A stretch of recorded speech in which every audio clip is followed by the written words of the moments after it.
이 땅의 남자들은 어릴 때부터 부모님들로부터 이런 말을 늘 들으며 살아왔어요. 남자는 일생 3번만 울어야 된다. 태어났을 때 울고, 부모가 돌아가셨을 때 울고, 나라가 망했을 때 운다. 그리고 다른 때 우는 거는 남자답지 못하다. 그래서 남자가 울면 나라가 망했냐? 부모가 죽었냐? 이렇게 묻는 거지요. 그런 연장선상에서 제가 가끔 우스갯소리처럼 얘기하지만 남자 화장실에 비밀이 있잖아요. 남자들만 가서 보는 세계적인 명구, 남자가 흘려야 될 것은 눈물만이 아니죠. 이렇게 남자들 화장실은 꼭 붙어 있어요. 남자가 눈물을 흘리면 안 된다. 이것 때문에 현대 남자들이 우울증이 생기고 마음속에 깊은 정서적 병들이 생기는 거예요. 미국의 하버드 대학교 의과대학 정신의학과 교수인 해리슨 포프라고 하는 분이 30년 동안 300만 명 이상의 남자들을 대상으로 연구했는데, 많은 남자들이 매일 자기 육체의 한계를 넘어서는 과도한 스트레칭, 보디빌딩, 에어로빅, 과도한 단백질 섭취, 스테로이드 복용, 이런 습관적인 자기 몸 단련을 하는데 그 이유가 근육질의 몸을 갖기 위해서라고 하는 거죠. 지금 우리나라도 예외는 아닐 겁니다. 그분이 2001년에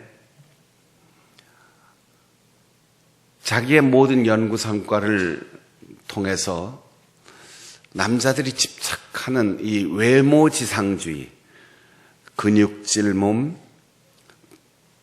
임구망자가 그려지는 이 복근, 군살 하나도 없이 날씬한 몸매, 여자들 못지않게 외모에 집착하는 이런 현상들을 가리켜 이름을 붙였어요. 아도니스 컴플렉스라고 그랬어요. 그리스 신화에 나오는 아도니스라고 하는 젊은이가 있는데 숲속에서 사냥을 하는 아주 잘생긴 청년이었어요.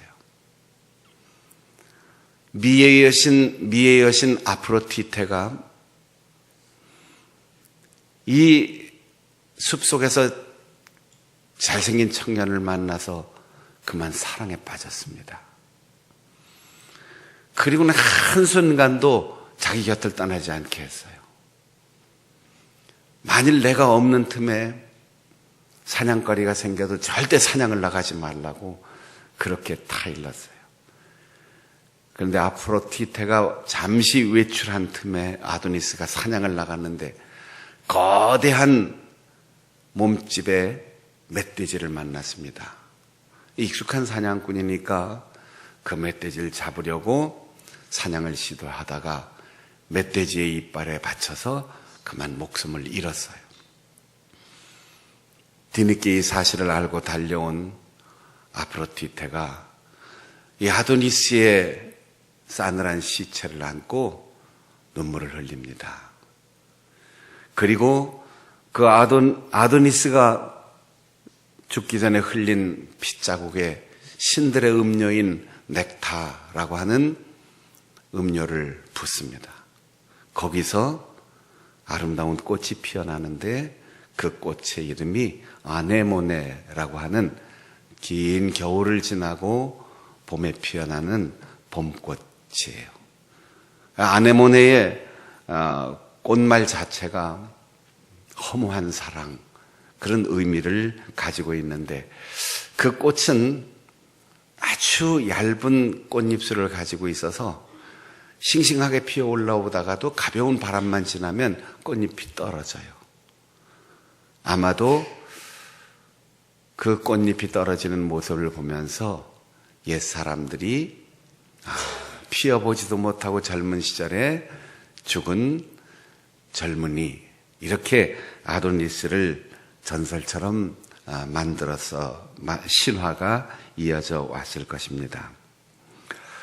앞에 얘기한 정신의학과 교수는 이 과도한 외모 지상주의, 아도니스 컴플렉스, 아도니스 지상 신드롬에 빠진 남자들이 출현한 그 시대를 이렇게 분석했습니다. 레이건 대통령이 집권하고 그 다음에 카터 대통령으로 이어지는 그 어간 80년대, 90년대에 일어난 현상인데, 미국의 대통령들이 대부분 한 번에 끝나지 않고 재선에 성공했어요. 근데 카터만 한 번밖에 못했어요. 레이건 대통령 여러분 기억하십니까? 키가 건출하고 영화배우 출신답게 잘생겼지요. 그런데 미국 사람들이 카터를 보니까 전 대통령에 비해서 키도 작고 너무 착하고 순수하고, 그러니까 세계를 맡길 만한 그 믿음직한 마음이 들지 않았다는 거죠. 그 전후에서 전 세계를 휩쓸었던 영화 주인공 실베스타 스텔론, 아놀드 슈워제네거, 이런 근육질 남자들이 온 문화계를 지배하기 시작했어요. 로키, 람보, 슈퍼맨, 터미네이터, 다이하드, 로보캅, 배트맨, 이렇게 남자들이 그 힘으로 온 세상을 휘두르는 이런 근육질 남자가 등장하기 시작했고, 그 이후 남성들이 외모에 집착하기 시작했습니다. 그래서 남자도 잘생겨야 하고, 남자도 날씬해야 하고, 남자들은 용감해야 하고, 남자는 울지 말아야 된다. 이게 한국의 유교 문화하고 딱 만나서 지금도 여전히 남자들은 눈물을 흘리면 안 된다. 이런 강박관념이 우리 마음속 깊이 자리 잡고 있죠. 그래서 여성들보다 훨씬 더 남자들이 우울증이 많습니다. 표현을 안 해서 그럴 뿐이에요. 목사님들 중에도 광장공포증, 대인공포증, 공황장애, 이런 정신적인 우울증이 확대된 현상들이 심하게 번지고 있다고 해요. 그런데 아닌 척 하는 거죠. 목사님들도 사모님들도 다 힘들고 어려운 일이 있으면 울어야 되고, 서로 상담해야 하고, 대화로 나눠야 되는데 꽁꽁 숨겨놓고 감춰놓으니까 이게 병이 드는 거예요. 사람은 누구에게나 똑같은 현상이 일어나요. 그런데 더 놀라운 것은 미국 사람들은 우리나라 사람들보다 정신병원을 찾아가서 상담하고 우울증 약을 복용하는 비율이 훨씬 높은데 정신적으로는 훨씬 더 건강. 한국 사람들은 정신과 의사를 찾아가는 것을 미친 사람이라고 취급을 하거든. 그래서 우울증 약을 복용하는 사람들이 전혀 숫자 집계가 안 될 만큼 아주 희소하다는 거죠. 우리가 감기 걸리면 기침약 먹고 열나면 해열제를 먹듯이 정신적으로 극복하기 힘든 어려운 일을 겪고 상처를 입었을 때 약간의 약의 도움을 받아서 극복하고 나면 자신감이 생기고, 그래서 아주 깊은 병이 되기 전에 초기에 빨리빨리 고쳐야 되는데 병원 가는 거를 두려워하는 거죠.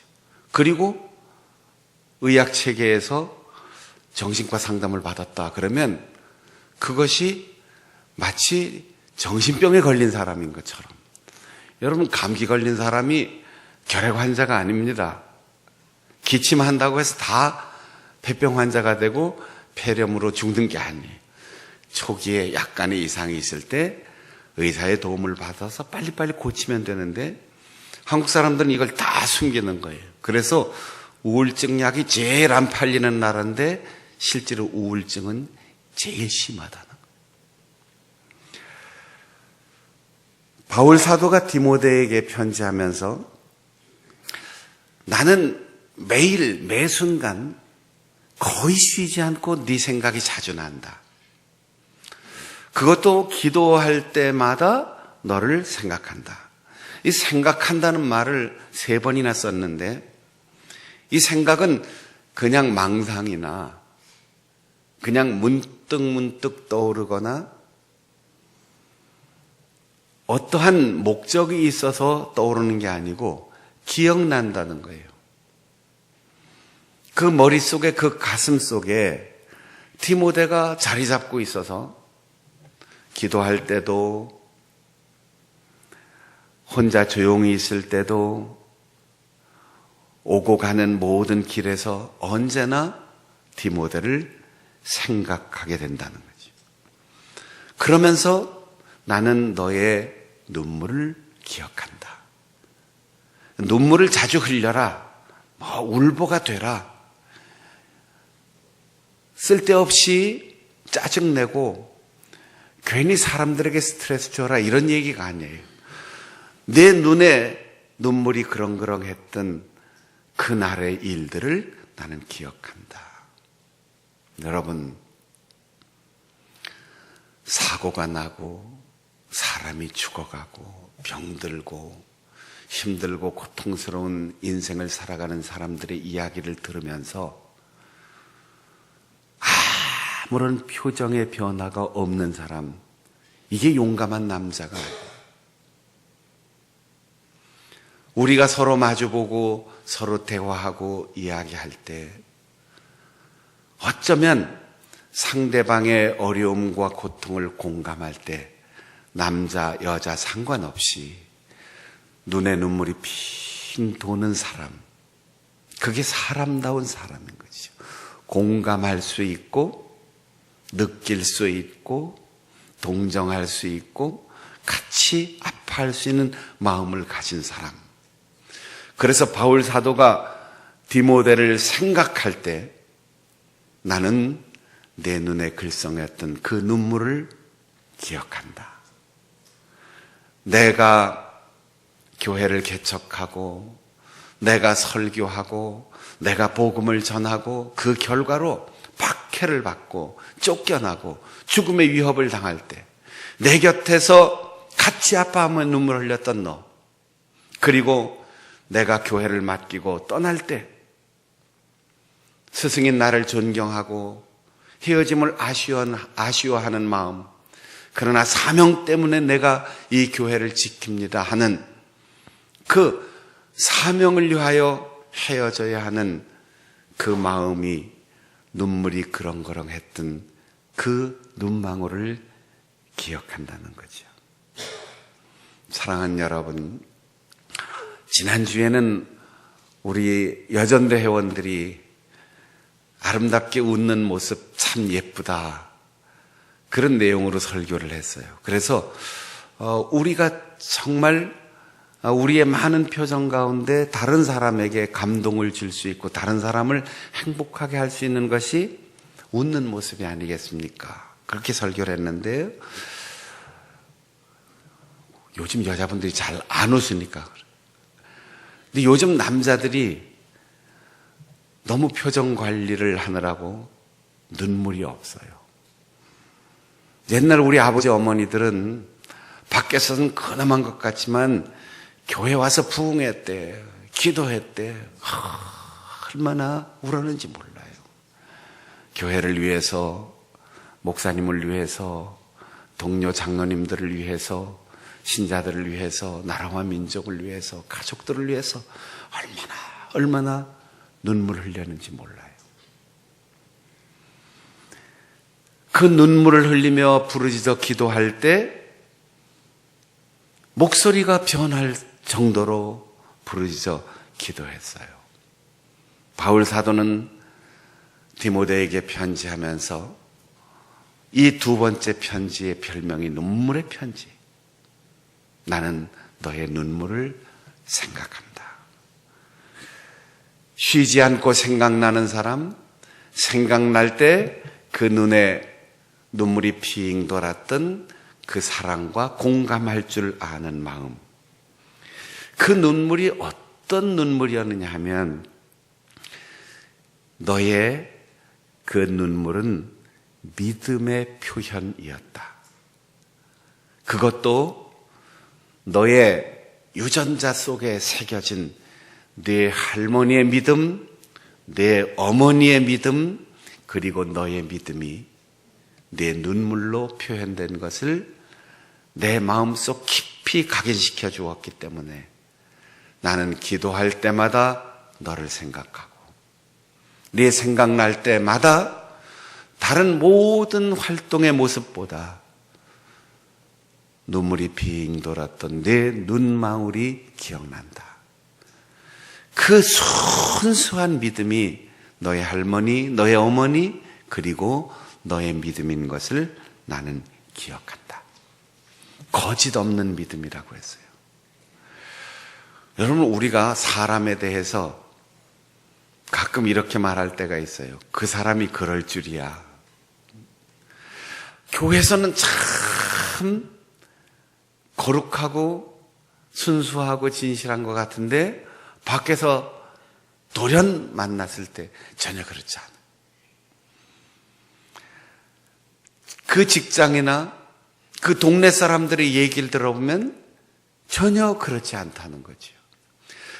거짓이 없는 이 말이, 여기에 거짓이란 말이 연기한다는 뜻이에요. 여기서와 거기서가 다르다는 이야기예요.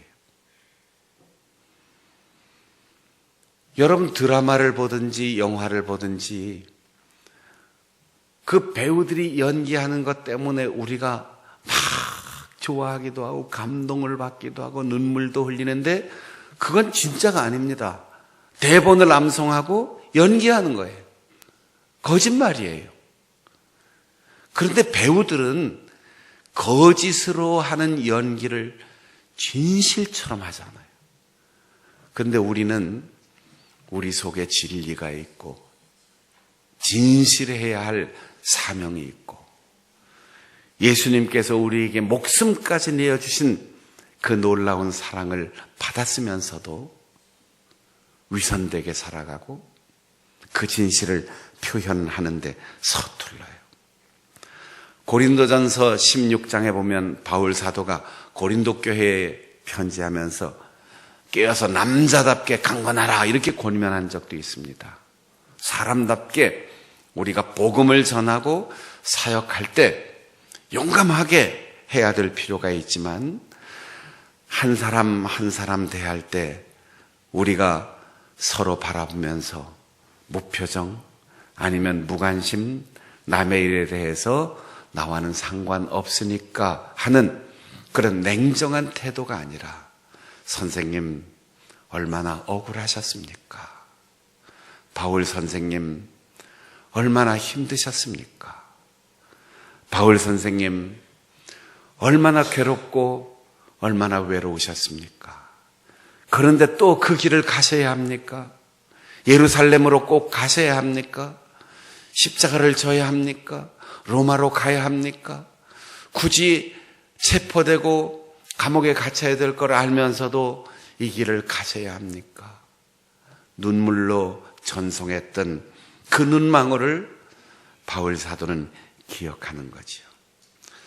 사도행전에서 에베소 교회 성도들과 지도자들과 헤어지면서 바울 사도는 자신이 달려갈 길을 다 마칠 때까지 믿음 지켰다고 자신 있게 말하는 사람이면서도 나를 기억할 때 용감했던 바울, 두려움을 몰랐던 바울, 타협할 줄 몰랐던 강직한 바울이 아니라 나는 겸손과 눈물로 너희를 교훈했다.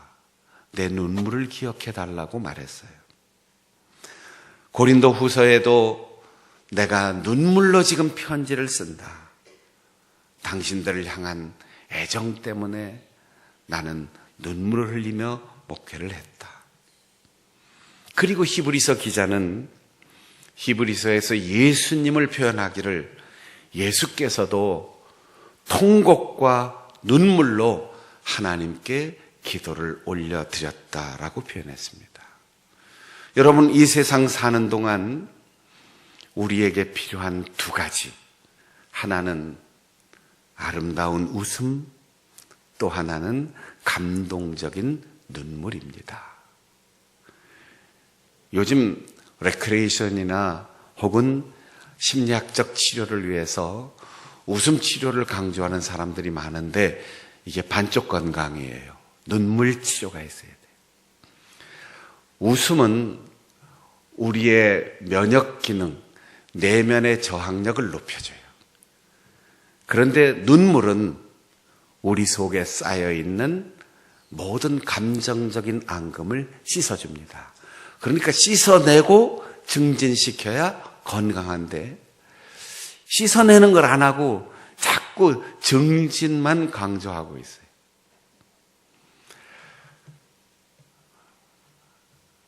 아름답고 행복하게 웃는 모습, 그리고 서로 바라볼 때 서로를 동정하고 위로하고 공감하는 마음으로 감동적인 눈물이 있는 사람. 그래서 우리 남전도 회원들이, 특별히 1, 2, 3, 4 남전도 회원들이 남자는 눈물 흘리면 안 돼. 이건 유교적인 가르침이에요. 바울 사도가 말한 것처럼 선배 신앙인들, 또 남자와 여자 가릴 것 없이 우리 신앙의 가족들, 또 우리의 자녀들을 위해서 정말 하나님 앞에 눈물을 흘릴 수 있는 사람, 그리고 그 눈물이 서로의 마음속에 깊이 자리 잡아서 순수하고 깨끗한 믿음의 표현으로 눈물 흘릴 수 있는 사람 되어서 사도 바울처럼 박순영 목사도 더 나이 많아 할아버지가 돼서 양로원에 있더라도 그때 장충단교에서 목회할 때 그 눈물 기억나요. 편지를 받든 전화를 하든 그 눈망울이 기억나요. 그렇게 기억할 수 있는 눈물의 사람, 눈물을 보여줄 수 있는 사람, 눈물로 기도할 수 있는 사람 될 수 있기를 바랍니다. 기도하겠습니다. 하나님 아버지, 우리에게